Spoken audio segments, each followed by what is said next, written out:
Ja, hi.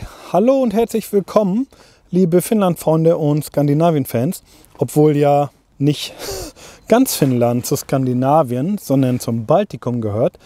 Aber nichtsdestotrotz, herzlich willkommen. Worum geht es in diesem Video? 5 Dinge in Finnland, die mich sehr überrascht haben. Also, los geht's.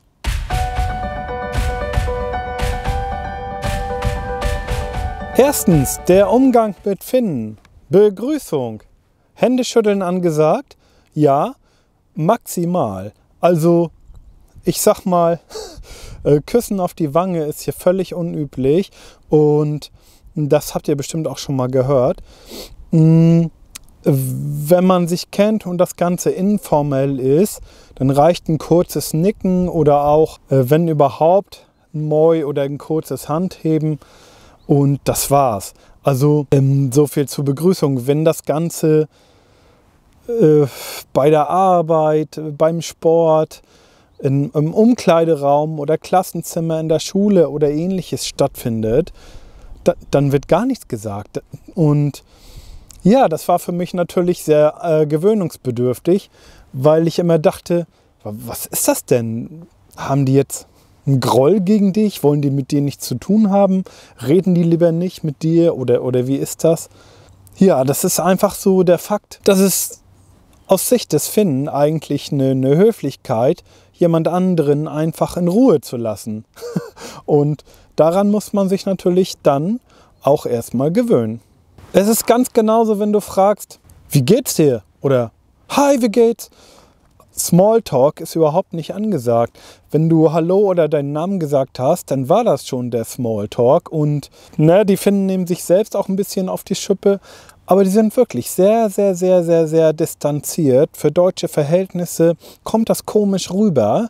Und auch wenn du vom Bahnhof im Taxi unterwegs bist oder ähnliches, du musst nicht denken, dass der Taxifahrer aus Höflichkeit irgendwas sagt. Und wenn du das Gefühl hast, du musst da irgendwas anfangen zu erzählen, dann kann es auch sein, dass derjenige oder der Taxifahrer in dem Fall einfach nicht antwortet. Und da habe ich schon gedacht, sind die unhöflich oder irgendwas? Nein, die sind einfach sehr verschlossen und bevor sie was Doofes oder Falsches sagen, sagen sie wieder gar nichts. Ne? Und es gibt auch ein Sprichwort hier, wenn du nichts Gutes zu sagen hast, dann sag einfach nichts. So läuft das hier.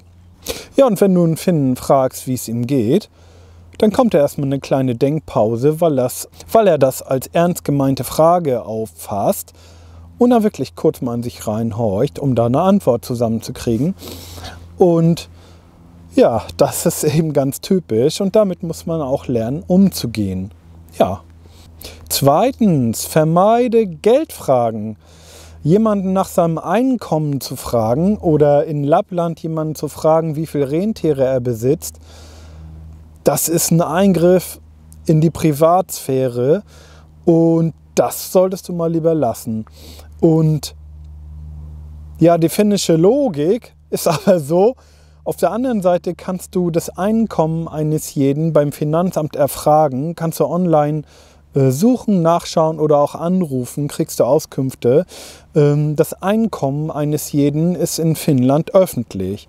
Und ja, es gibt sogar so eine Hitliste, ne, der 10 meistverdienenden oder so, die jährlich veröffentlicht wird. Und das ist einfach öffentlich. Aber trotzdem gehört das zum guten Ton, jemand persönlich nach seinem Einkommen oder überhaupt nach finanziellen Verhältnissen nicht zu fragen. Da hat jeder seine eigene Welt und jeder lässt auch den anderen in seinem Leben. Der Finne protzt nicht, wenn er Geld hat, wenn es ihm gut geht. Das sieht man ganz, ganz selten, dass irgendwelche Reichtümer zur Schau gestellt werden. Aber so im täglichen Umgang sind das einfach Dinge, die man wissen muss. Ja, und überhaupt ist die Kommunikation mit Finnen häufig von Pausen geprägt, weil der Finne auch ganz, ganz genau seine Antwort überlegt. Und ich habe das auch in einem anderen Video schon erzählt. Ein Finne lässt sich in einer Unterhaltung nicht an seinem Denkprozess teilhaben. Der macht einfach eine Denkpause und teilt dir dann das Ergebnis mit. Und Ja, das ist eigentlich auch schon ziemlich gewöhnungsbedürftig, aber so ist es eben, ne? Das, was gesagt wird, hat Hand und Fuß und mit irgendwelchen Floskeln oder Randbemerkungen können die Finnen wenig anfangen. Und ich habe auch gemerkt in meinen ersten Versuchen in Kommunikation mit den Finnen, dass Ironie überhaupt gar nicht oder nur selten verstanden wird. Und sowas ist einfach, der Finne ist straight, geradeaus, offen und ehrlich.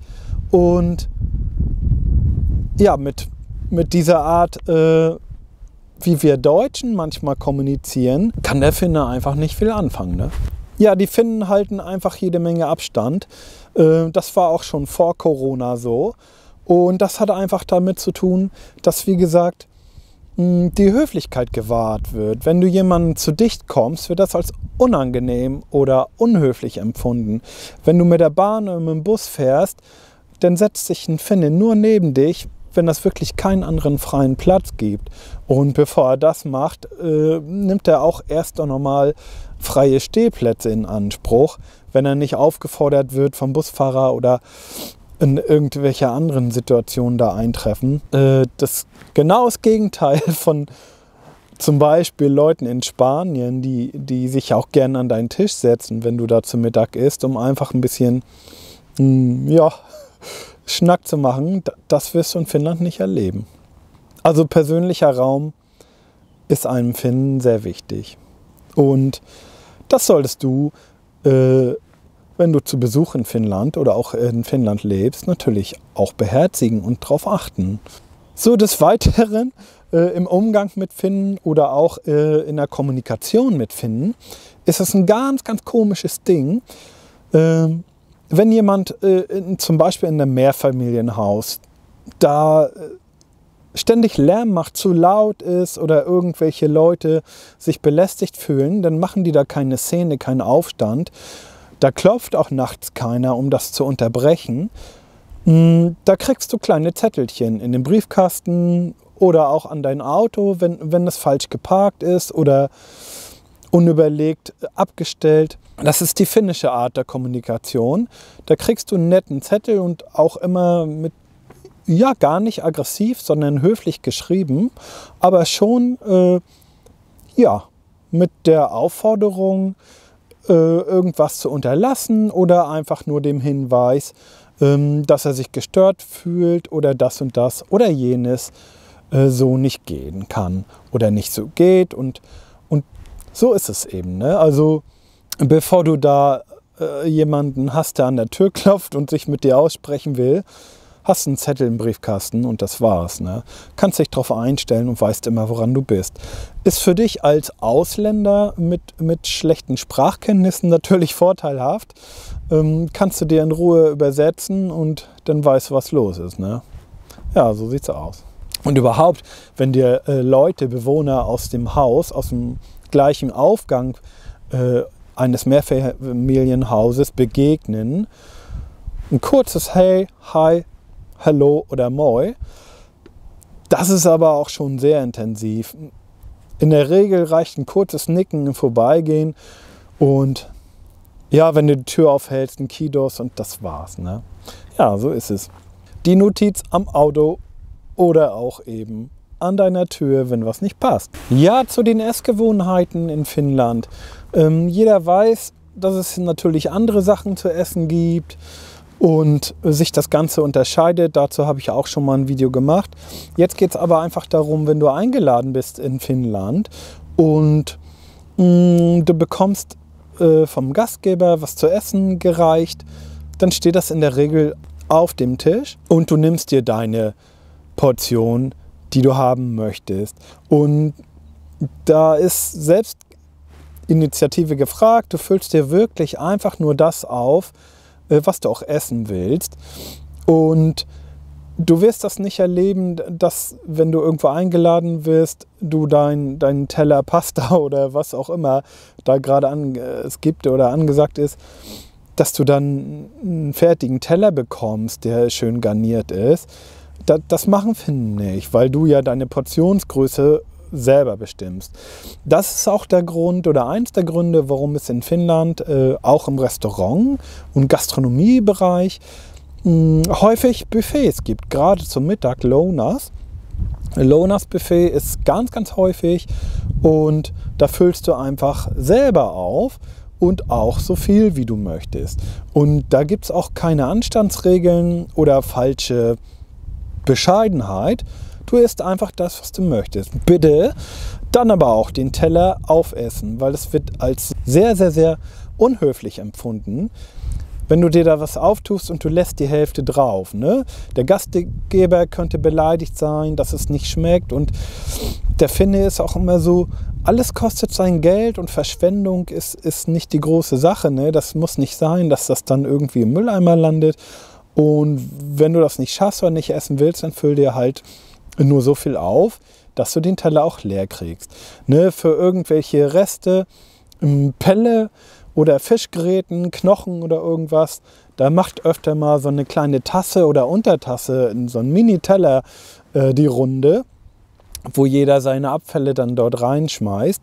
Aber es ist ganz, ganz selten, dass auf dem Teller was bleibt und so eine Art Anstandsrest drauf zu lassen, das geht genau in die falsche Richtung. Ja, Essgewohnheiten, ne? Also wenn du irgendwo zum Essen bist oder auch ganz normal in einem Restaurant oder ins Buffet gehst, Getränke gibt es natürlich auch dazu und Wasser und Milch sind so die gängigsten und beliebtesten Getränke. Wasser wird ganz normales Leitungswasser in Karaffen gereicht.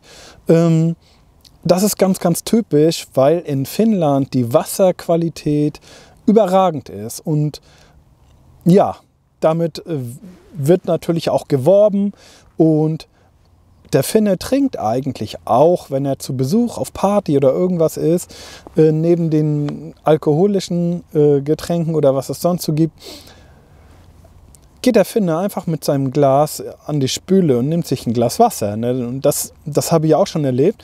Da hast du Besuch und denkst, ja,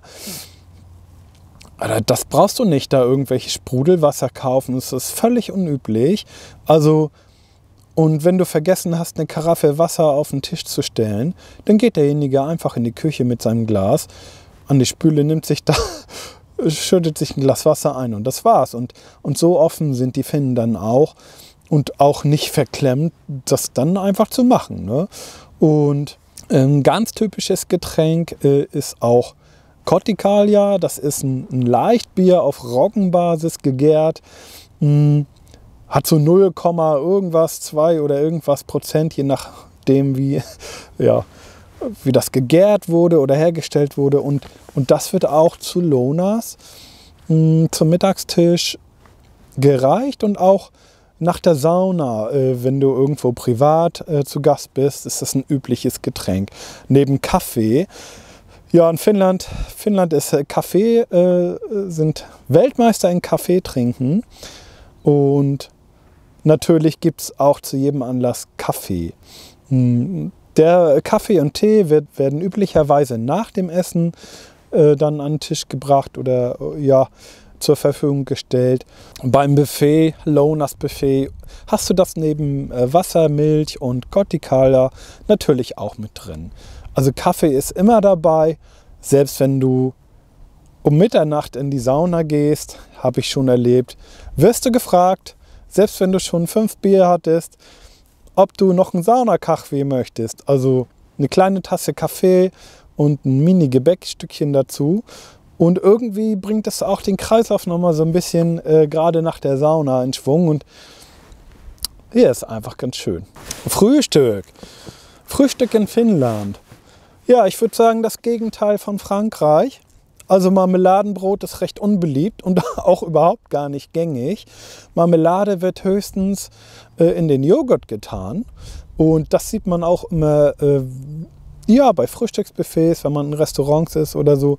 Da gibt es immer so ein bisschen Marmelade und Naturjoghurt ist angesagt. Aber in der Regel ist es natürlich Roggenbrot, bestrichen mit ganz normalen Sachen, Frischkäse oder anderen Brotaufstrichen, Margarine, Butter, Wurst, Salami, Käse. Das ist finnisches Frühstück. landestypische Gebäcke dabei und so kann man gut in den Tag starten. Orangensaft und Kaffee natürlich. Kaffee ist immer dabei. Ja, wenn du dich länger in Finnland aufgehalten hast, einen längeren Urlaub oder auch hier lebst, wird dir aufgefallen sein, dass gerade am Donnerstag die Restaurants immer so Angebote machen. Meistens gibt es dann Erbsensuppe und Pfannkuchen und Pfannkuchen als Nachtisch, dann mit Kaffee natürlich. Und das hat einfach damit zu tun, es ist so ein bisschen aus der katholischen Vergangenheit oder so, ne?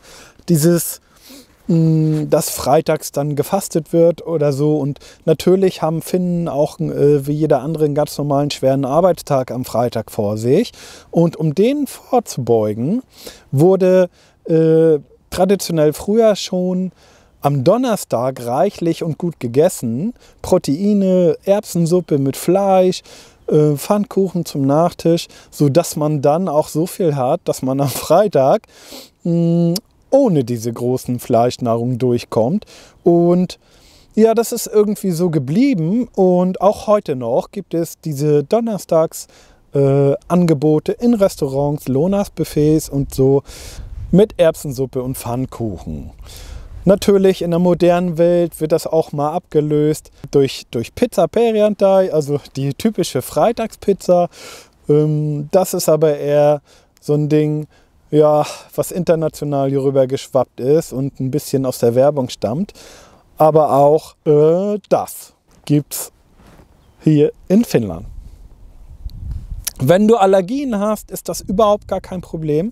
In Finnland gibt es ganz, ganz, ganz viel Rücksichtnahme, was die Herstellung von Lebensmitteln angeht. Allergien sind hier ein großes Thema und irgendwie passt das nicht ganz zusammen.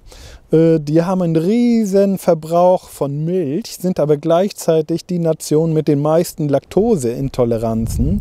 Naja, auf jeden Fall wird bei der Herstellung von Lebensmitteln sehr darauf geachtet, dass da nichts durcheinander kommt und dass, wenn du eine Allergie hast, die Bestandteile oder Inhaltsstoffe auch immer sehr, sehr gut ausgewiesen sind oder dir dann das angeboten wird, was du dann auch abkannst.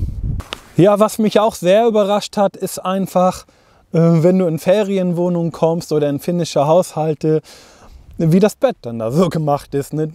Typisch oder traditionell gibt es hier Bettwäsche, die eigentlich wie ein Kopfkissen aussieht. Und die ist immer unten offen und auch so, naja, es gibt da so bestimmte Eigenheiten. Die wird einfach nur so eingeschlagen. Und ganz typisch ist auch über der Matratze so eine kleine, 5 cm dicke Matratze zu haben. Und auch nur die wird vom Bettlaken eingeschlagen. Also für Deutsche ist das sehr, sehr ungewöhnlich, weil wenn du ins Schlafzimmer kommst, kannst du, obwohl das Bett bezogen ist, die Matratzen von der Seite offen liegen sehen. Wenn das nicht jetzt gerade ein Sternehotel oder so ist, die das dann weiß abgedeckt oder auch mit Lagen bezogen haben. Aber das ist schon für mich sehr ungewöhnlich gewesen, die ersten Male. Und das siehst du auch, wenn du zum Beispiel mit der Fähre von Travemünde nach Helsinki fährst oder andersrum. Und auch da sind die Kojen schon so bezogen. Und ja, da fällt es dir schon das erste Mal auf, wenn du denn mit der Fähre nach Finnland reist. Sehr eigenartig, sehr komisch. So, dann hat hier denn, oder die meisten Haushalte haben schon Spülmaschine etc. Aber ganz typisch und traditionell und auch immer noch beibehalten ist dieser typische Schrank über der Abwäsche. Das wird Trockenschrank oder so genannt. Für große Sachen, die du dann ausspülst. Der Finne hat sowieso, wenn er mit der Hand spült, keinen Spülschwamm, sondern eine Bürste. Das ist ganz, ganz typisch. Und dann werden die Gegenstände in diesen Schrank über der Spüle gestellt. Und da gibt es keinen Boden. Der Boden ist einfach ein Gitter. Und ja, dieser leere Schrank mit Gitternetzboden, da werden dann Töpfe, Pfannen etc. alles abgestellt und ja, sind dadurch natürlich belüftet und trocknen da eben auch ganz gut. Und Da musst du nicht mit dem Geschirrtuch da eklig drumrum wischen. Das trocknet einfach da super und wird dann wieder rausgenommen und verwendet. Und das hat mich irgendwie auch überrascht. Und wenn wir schon zu Hause und in Haushalten sind, natürlich wird in jedem Haushalt werden die Schuhe ausgezogen in dem finnischen Haushalt. Das ist natürlich in Deutschland teilweise auch so, aber hier ist das extrem. Du ziehst immer die Schuhe aus. Und wenn es große Partys sind, in einem großen Haus, wo du dann vielleicht auch zur Party Schuhe trägst, dann bringen die Finnen das zweite Paar Schuhe mit, zum Beispiel auf einer Hochzeit oder ähnliches. Konfirmation, wo bestimmte Schüchen zum Kleid da angesagt sind, weiß ich nicht. Dann bringen die Finnen in einer Tüte oder im Beutel das zweite Paar Schuhe mit, dass sie dann in der Wohnung oder im Haus oder im Gebäude, im Saal dann tragen. Aber die Schuhe, mit denen sie draußen unterwegs waren, die bleiben vorne stehen. Ganz, ganz typisch und ja, das wird zelebriert. Ich finde es natürlich gut. Das hat auch damit zu tun, überhaupt Kleidung. Ne? Von Oktober bis April ist eigentlich hier Winter. Und das ist nicht so ein bisschen kalt, sondern auch empfindlich kalt. Und natürlich sind praktische Kleidungsstücke da angesagt. Und wenn du auf eine Party gehst, dann lässt du diese Brocken natürlich an der Garderobe hängen. Und natürlich lässt du auch deine dicken Wanderstiefel oder Winterschuhe da stehen. Und damit hat das wahrscheinlich dann auch zu tun. Aber du betrittst ein finnisches Zuhause niemals mit Outdoor-Schuhen. Und da habe ich bis jetzt auch noch keine Ausnahme gesehen. So, wenn du denkst, dass die Deutschen jetzt gut im Recyceln und im Mülltrennen sind, dann guck dir mal das finnische Chaos an. Also, die betreiben da wirklich einen Kult und da wird noch der Teebeutel in seine Einzelbestandteile zerlegt. Das habe ich jetzt leicht übertrieben. Aber Plastik und auch diese Tetrapacks werden penibel ausgewaschen und an der Spüle getrocknet, was mich persönlich im Haushalt immer genervt hat, wenn da irgendwelche Behälter da an der Spüle rumstehen. Das sieht ja auch immer unschön aus.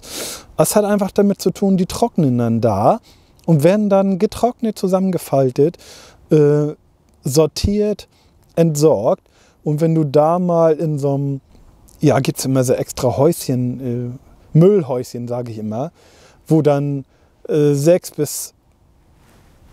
bis 8 unterschiedliche Behälter stehen und da wird ganz, ganz penibel alles getrennt abgelegt. Und wenn du da reinguckst, das ist so sauber. Der Restmüll selbst ist natürlich der geringste Anteil, weil ja nicht viel bleibt, wenn du alles trennst. Und der ist natürlich dann auch noch in Tüten verpackt. Alles ist nochmal extra in Tüten verpackt und ganz, ganz sauber getrennt. Tetrapacks und Plastikteile werden richtig ausgewaschen und getrocknet dort abgelegt. Also die Entsorgungsbetriebe haben das hier ziemlich einfach, das dann wirklich zu recyceln. Und natürlich gibt es Ausnahmen, aber Ausnahmen bestätigen ja auch immer die Regel, wie wir wissen. Wenn du zu einer Party kommst, bringst du deine eigenen Getränke mit. Dachte ich zum Anfang, das ist ein Witz. Ich dachte, das ist ein scheiß Witz. Aber nein.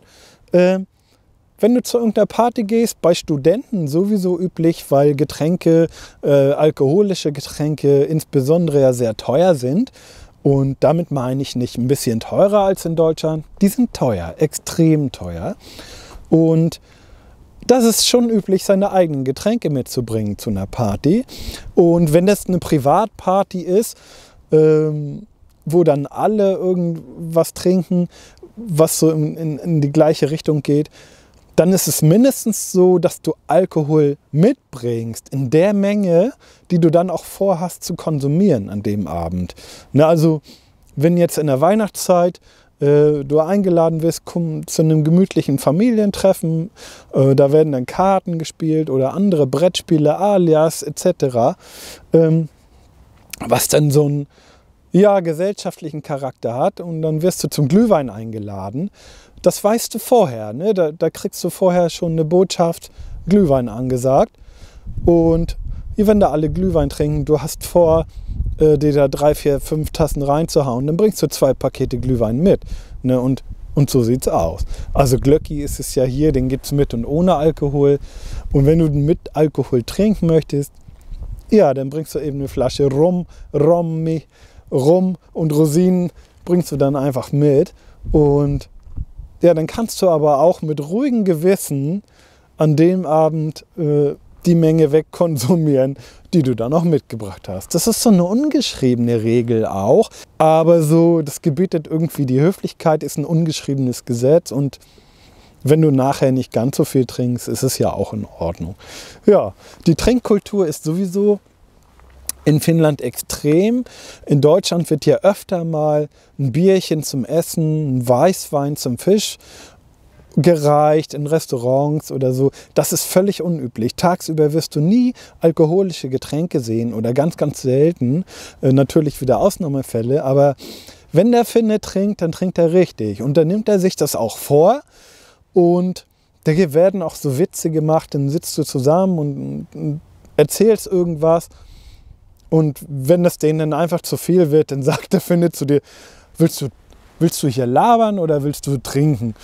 Das kann schon mal sein, dass du dann zu zweit oder dritt oder viert einfach vor einem Feuer sitzt und da reinstarrst, alles andere vergisst und jeder nuckelt an seinem Getränk und ab und zu kommen dann mal die Trinksprüche, Ölleken, Gölleken, ne, Gippes etc. und Prost und das war's. Ne? Und dass da jeder so viel labert wie in Deutschland und deine Lebensgeschichte dazu erzählen, das brauchst du nicht. Und da kannst du auch, wenn du jetzt in Finnisch noch nicht so gut drauf bist, ganz beruhigt zu solchen Partys gehen. Da wird dich keiner blöd angucken, wenn du dich da in die Ecke setzt und ein bisschen stiller bist als andere. Das ist völlig in Ordnung. Und du kannst ja sowieso in Finnland dein Ding machen, wie es dir gefällt. Das haben wir auch schon festgestellt. So, diese und viele Dinge habe ich festgestellt, die in Finnland völlig anders laufen, die mich total verblüfft haben und ich sehr überrascht war. Ich könnte jetzt noch eine Stunde weiter erzählen. Ich denke mal, ich werde das ein bisschen aufteilen. Das war es jetzt erst einmal zu diesem Video. Natürlich bekommt ihr so wie immer noch ein paar aktuelle Bilder dieser Woche und bleibt mir gewogen. Ich würde mich freuen, wenn du öfter mal reinguckst, dass du auch den Kanal abonnierst. Das hilft mir natürlich, da auch weiterzumachen. Und wenn du bestimmte Sachen, Anmerkungen hast, schreib mir was in die Kommentare. Ich freue mich drüber. Bis dahin, euer Micha. Ciao, ciao.